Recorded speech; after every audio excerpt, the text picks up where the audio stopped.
ఇలాంటి మరెన్నో వీడియోలు చూడడానికి like, share, subscribe and comment.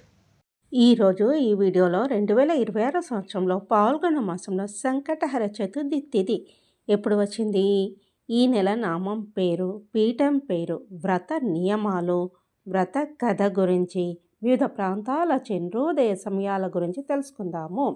గణపతిని పూజించే పూజలలో చవితి పూజ విశేషమైనది. పౌర్ణమి తర్వాత వచ్చే చవితికి వరద చతుర్థి అని, అమావాస్య తర్వాత వచ్చే చవితికి సంకటహర చతుర్థి అని పేరు. ఈ రోజున వినాయకుడిని భక్తి శ్రద్ధలతో పూజిస్తారు. కోరుకున్న కోరికలను నెరవేరడానికి సంకటహర చతుర్థి నాడు వినాయక వ్రతాన్ని ఆచరించడము విశేషమని చెప్తారు. సంకట అనే పదానికి సమస్యలు అని అర్థం, మరియు హర అంటే తొలగించడం లేదా తగ్గించడము అని అర్థం. చతుర్థి అనేది అమావాస్య లేదా పౌర్ణమి తర్వాత 4వ రోజు. సంకటహర చతుర్థి అనేది ప్రత్యేకంగా ఒకరి సమస్యలను తొలగించుకోవడానికి ఉద్దేశించిన రోజు. ఈ రోజును సంకటహర చతుర్థి అని కూడా పిలుస్తారు. ఇది ప్రతి నెల క్షయదశ అయిన కృష్ణపక్షంలో పౌర్ణమి తర్వాత 4వ రోజున వస్తుంది. అడ్డంకులను తొలగించే గణేశుణ్ణి కష్టాల నుండి విముక్తి కోసం పూజించే శుభదినం ఇది. ఏదైనా ప్రయత్నాన్ని ప్రారంభించేటప్పుడు లేదా ఏదైనా సాహసం చేసేటప్పుడు గణపతి ఆశీర్వాదం పొందడము మంచి ఆచారంగా పరిగణించబడుతుంది. 2026 సంవత్సరంలో మార్చి 6వ తేదీన వచ్చి 7వ తేదీ వరకు సంకటహర చతుర్థి ఉంటుంది. శ్రీ విశ్వావసు నామ సంవత్సరము, పాల్గొన మాసము, శిశిర ఋతువు ఉత్తరాయణము. 6వ తేదీ మార్చి 2026 శుక్రవారము సాయంత్రం 5:53 ప్రారంభమై 7వ తేదీ మార్చి 2026 రాత్రి 7:17 చతుర్థి తిథి ముగుస్తుంది. ఈ నెల నామం పేరు బాలచంద్ర మహాగణపతి, పీఠం పేరు ఆగమ పీఠం. వివిధ ప్రాంతాల చంద్రోదయ సమయాల గురించి తెలుసుకుందాము. ముంబై రాత్రి 9:19, బెంగళూరు రాత్రి 8:55, హైదరాబాద్ రాత్రి 8:56, పూణే రాత్రి 9:16, అహ్మదాబాద్ రాత్రి 9:26, వడోదర రాత్రి 9:23, న్యూఢిల్లీ రాత్రి 9:14. సంకటహర చతుర్థి వ్రత కథ గురించి తెలుసుకుందాము. పూర్వము ఒకసారి పార్వతీ పరమేశ్వరులు నర్మదా నది తీరంలో విహరిస్తూ సమయం గడపడానికి చదరంగం ఆడాలని నిర్ణయించుకున్నారు. అయితే ఆ ఆటలో గెలుపు ఓటములు నిర్ణయించడానికి ఒక సాక్షి కావాలి. అప్పుడు శివుడు అక్కడ ఉన్న గడ్డి పరకతో ఒక బాలుని సృష్టించి ప్రాణం పోసి, నాయనా, మేము ఆడే ఈ ఆటను గమనించి ఎవరు గెలుస్తారో చెప్పు అని ఆదేశించాడు. ఆట ప్రారంభమైంది.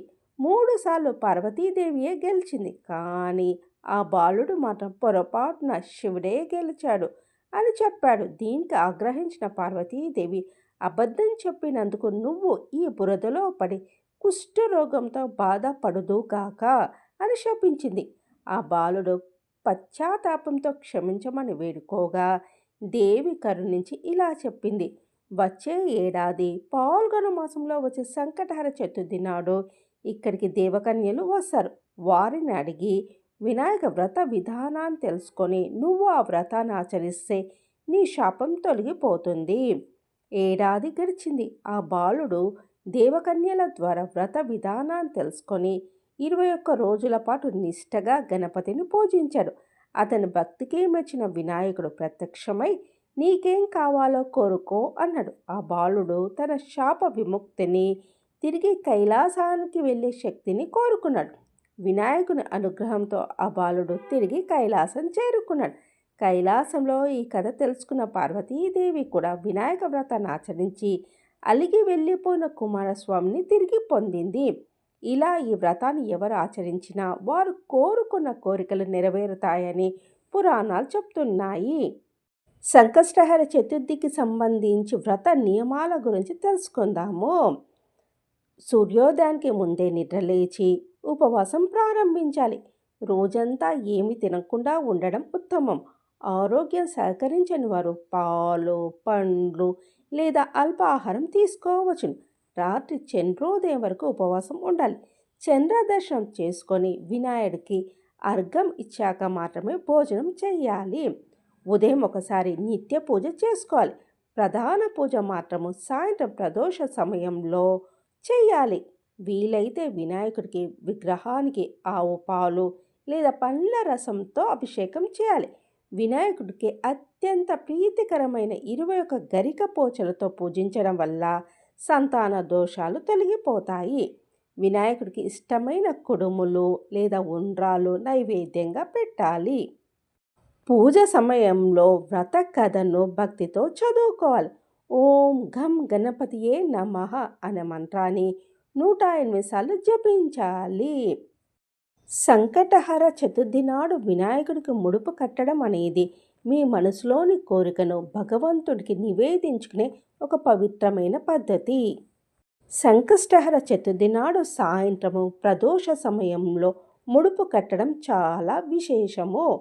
ముడుపు కట్టే విధానము: ఒక కొత్తటి తెల్లని వస్త్రము లేదా ఎర్రటి వస్త్రము తీసుకొని 3 గుప్పిళ్ళ బియ్యము, 2 పసుపు కొమ్ములు, 2 వక్కలు, ఒక నాణ్యము ఉంచి 3 ముళ్ళు వేయాలి. ప్రతి ముడి వేసేటప్పుడు ఓం గం గణపతియే నమః అని స్మరించాలి. కట్టిన ముడుపుకు పసుపు కుంకుమ పెట్టి వినాయకుడి పటము లేదా విగ్రహం పక్కన ఉంచి ధూపము దీపము చూపాలి. ముడుపును మీ పూజా గదిలో ఒక పక్కన భద్రంగా ఉంచాలి. ఈ ముడుపును 3 లేదా 5 లేదా 11 లేదా 21 నెలల పాటు సంకష్టహర చతుర్థి రోజున నిరంతరంగా ఆచరించాలి. నియమం పూర్తయిన తర్వాత ముడుపులోని బియ్యంతో పొంగలి చేసి స్వామికి నివేదించాలి.